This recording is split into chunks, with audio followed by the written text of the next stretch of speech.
Hola, no te quiero hacer perder mucho el tiempo, así que voy directa al grano. Si quieres escuchar el audiolibro completo, echa un vistazo al enlace en la descripción. Podrás disfrutar de una prueba totalmente gratuita que te dará acceso a un amplio catálogo de audiolibros. Pero espera, que hay más. Por si todavía tienes dudas, a continuación te dejo con un pequeño fragmento del audiolibro. Disfrútalo. Tenía largas conversaciones en voz baja. En alguna que otra ocasión recibía visita. Hombres trajeados que apenas saludaban y que pasaban largas horas allí sentados tras la puerta cerrada.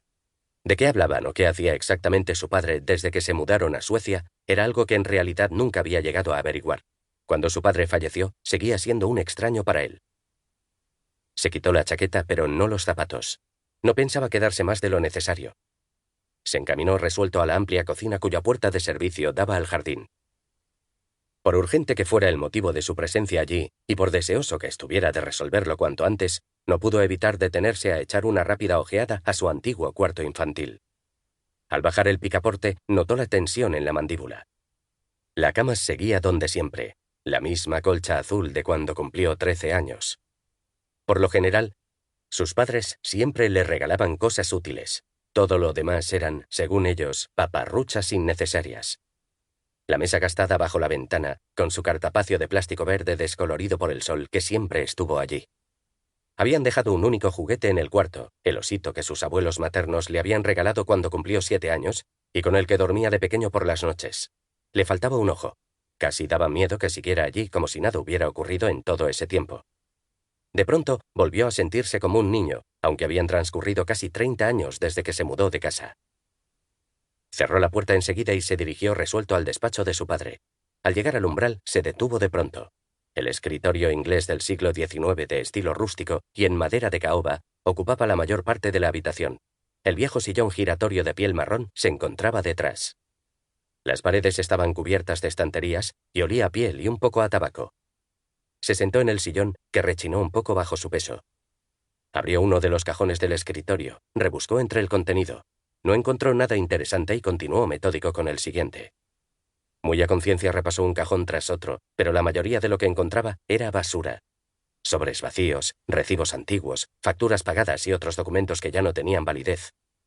Por fin llegó al último y encontró la caja en la que su padre guardaba las pipas.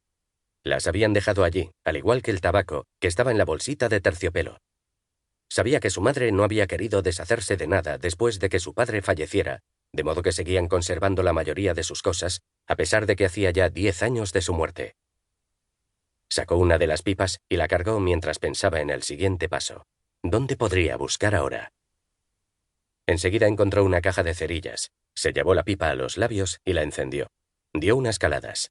Sabía diferente, pero bastante bien. Sobre todo, le recordaba al olor de su padre. De pronto vio una cómoda que había en un lateral. Tenía varios cajones pequeños y algunos más grandes. Apoyó la pipa en el cenicero y se puso a buscar. Encontró una carpeta con su nombre. Contenía viejos libros de calificaciones, fotografías escolares y documentación de reconocimientos médicos. No tardó en descubrir un sobre abierto que contenía una carta. La habían devuelto al remitente. Empezó a leer y una vez que tuvo claro el contexto, se le quedó la mente en blanco. Acababa de ver confirmados sus peores temores. Con el corazón latiéndole acelerado en el pecho, retrocedió hasta el sillón y se desplomó en él con la mirada clavada en la carta.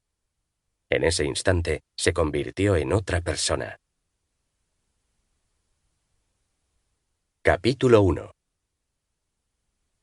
El coche serpenteaba por la empinada carretera de los montes andaluces, cuyas fértiles laderas se extendían salpicadas de pueblecitos blancos como terrones de azúcar.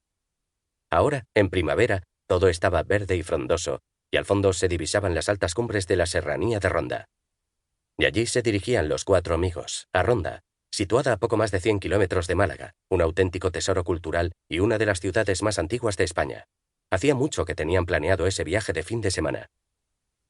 Florián Vega, que iba al volante, era el único español del grupo. Había nacido y se había criado en la provincia malagueña y tenía fama de ser un fiscal muy combativo. Estaba casado con una sueca, Marianne, a la que había conocido en un vuelo entre su ciudad y Las Palmas hacía más de 30 años, cuando ella era la azafata. Fue un flechazo, y Florián se le declaró 6 meses después. Primero estuvieron viviendo un tiempo en Suecia, pero cuando él decidió que quería estudiar